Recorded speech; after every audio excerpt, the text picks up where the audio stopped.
उन्होंने उचित समझा और आने वाली 7 पुस्तकों की व्यवस्था की, आपके लिए कुछ नहीं किया। इलाहाबाद शहर के ही अंदर 3 विश्वविद्यालय हैं जो विगत लगभग 8-10 सालों 15 सालों में बने हैं। 150 साल पुराना इतिहास इस ट्रस्ट का रहा है। 150 साल में इन हमारे अगुवाकारों ने कायस्थ समाज को एक विश्वविद्यालय नहीं दिया। सोचिए क्या मंशा रहेगी उनकी। एक कोई आईसीएसई बोर्ड का स्कूल नहीं दिया, कॉलेज नहीं दिया, कोई एक सीबीएसई बोर्ड का स्कूल कॉलेज नहीं दिया, एक कोई उच्च शिक्षा की व्यवस्था नहीं की, बाकी तो छोड़ ही दीजिए। मुंशी जी ने इस ट्रस्ट के विकास के लिए सर्वप्रथम यह सोचा था, ये हिंदुस्तान ही नहीं पूरी दुनिया के कायस्थ समाज को इस ट्रस्ट के माध्यम से हम जोड़ेंगे।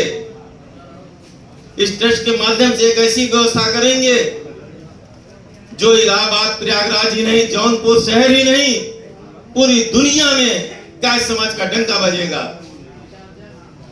लेकिन आज आंकड़ा देखिए, लगभग 150-200 सालों में हर साल 150-200 कायस्थ समाज को जोड़ने का आंकड़ा आता है। करोड़ों कायस्थ समाज के लोग हैं हिंदुस्तान के अंदर, करोड़ों। सोचिएगा जरा, अगर आज इन बैठे अगुवाकारों ने एक एक परिवार को जोड़ा होता तो मुंशी जी का सपना कायस्थ पाठशाला ट्रस्ट या शिक्षा ही नहीं था। शिक्षा के माध्यम से एक ऐसा विकास था जो विकास हिंदुस्तान ही नहीं, उत्तर प्रदेश ही नहीं, पूरा हिंदुस्तान, पूरी दुनिया में हम अगुवाकारी करते, पूरी दुनिया का नेतृत्व करते।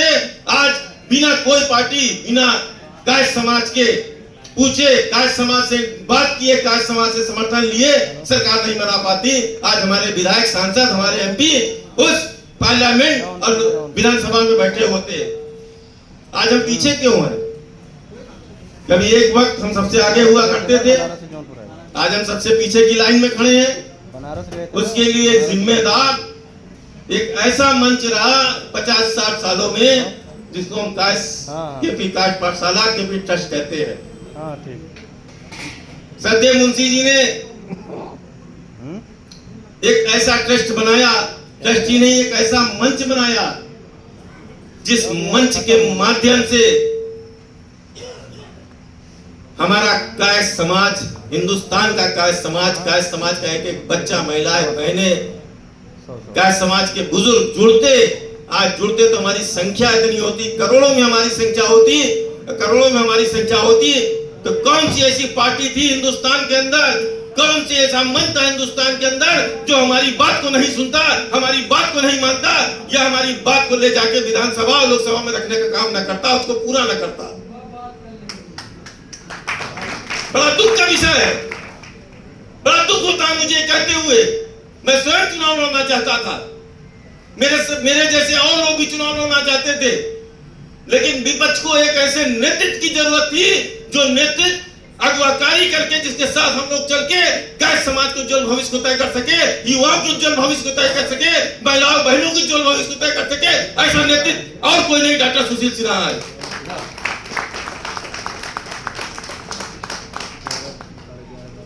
बड़ा गंभीर प्रश्न है। मैं तो आज ये कहूंगा, इस जौनपुर की धरती से जिसने एक महान सपुत्र को जन्म दिया, महान पुत्र को जन्म दिया, उस मां को मैं नमन करूंगा। लेकिन कहूंगा आज की क्रांति इसी जौनपुर से शुरू होनी चाहिए, और वो क्रांति 25 दिसंबर को विजय के रूप में होनी चाहिए।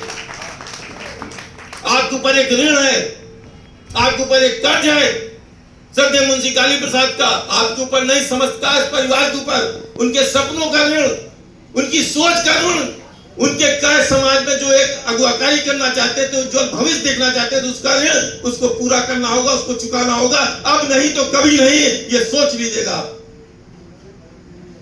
ट्रस्ट को बेचने का काम किया जा रहा है, जमीनों को गैर जाति के लोगों को देने का काम किया जा रहा है। क्या मुंशी काली प्रसाद जी का यही सपना था? क्या यही उनकी सोच थी? या हजारों हमारे कायस्थ समाज के परिवार के लोगों ने जो दान किया, जो उन्होंने न्यौछावर किया स्टेट पे जमीन के माध्यम से, धन के माध्यम से, अपनी प्रॉपर्टी संपत्ति के माध्यम से, क्या यही सोच के उन्होंने किया कि आज हमारी जमीन को गाय समाज को उत्थान के लिए, युवाओं को उत्थान के लिए, शिक्षण काम के लिए ना करके मिश्रा, यादव, कुर्मी, गैर जाति के लोगों को पेट्रोल टंकी, जमीन का आवंटन गेस्ट हाउस के लिए दिया जाएगा? क्या कमर्शियल उपयोग के लिए लोगों ने जमीन दान की थी? ये सवाल मेरा आपसे, इस पे मंथन करिएगा, इस पे सोचिएगा। आज हम एक टेक्निकल कॉलेज नहीं दे पाए, इंजीनियरिंग कॉलेज नहीं दे पाए। 1.5 पौने 2 साल के वर्षों में हमारे बच्चे पूना, कोटा और तमाम जगहों पे जाते हैं पढ़ने। आज एक प्रयागराज की धरती पे, इलाहाबाद की धरती पे एक हमने बीटेक कॉलेज, एक इंजीनियरिंग कॉलेज दिया होता, एक उच्च शिक्षा के लिए कोचिंग, बेहतर कोचिंग दी होती, तो हमारे बच्चे पूना, कोटा, बनारस और लखनऊ दुनिया भर में जा रहे होते। क्या किया हमने? मैं स्वयं उसके लिए जिम्मेदार हूं, आपको बाद में कहूंगा, लेकिन निर्णय ये अब करना है कि अब बदलाव करना है। अरे सांसद, लोकसभा, विधानसभा, तमाम जगहों बदलाव होता है, एक मौका दिया जाता है, एक ऐसे नेतृत्व को हम मौका दे जिसके अंदर कुछ जज्बा हो करने का, जो हमारे आपके विषय में सोचता हो, जिसके अंदर लालच ना हो। लेकिन आप यही सोच रहे होंगे, कुछ हमारे सम्मानित न्यायाधीश यही सोच रहे होंगे, 5 साल बाद हर व्यक्ति आता है। हमारे रवि भाई ने भी कहा कि बड़ा मैं सौभाग्यशाली हूं, 5 साल में हम लोगों को मिलने का मौका मिलता है। डॉक्टर साहब से हमारी बात हो रही थी, बड़े दुखी थे, इनके आंखों में आंसू था। एक दिन कुछ ऐसी बातें जो आपके बीच में नहीं करना चाहता, लेकिन यही कहूंगा आपको, इनका कहना था ये